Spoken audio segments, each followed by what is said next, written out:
কেন কেন কেন কেন কেন কেন কেন কেন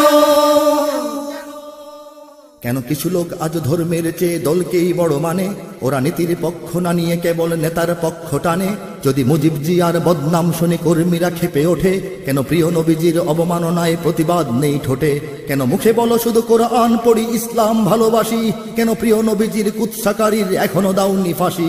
কেন বিক্ষোভে জাগা শাপলার বুকে নির্মম গুলি চলে, কেন মুমিনের প্রাণ ঢলে পড়ে সেই শাপলার পাদ জলে? যদি জাদুঘর পিজি বারডেম ঘিরে সমাবেশ পায় ছাড়, তবে ব্যাংক পাড়া যেতে কি এমন দোষ তৌহিদি জনতার? যদি গণজাগরণ শাহবাগে থাকে একাধারে 2 মাস, কেন এক রাত থেকে শাপলার বুকে হেফাজত হবে লাশ? কেন কেন কেন কেন কেন কেন কেন কেন কেন কেন কেন কেন কেন কেন কেন কেন কেন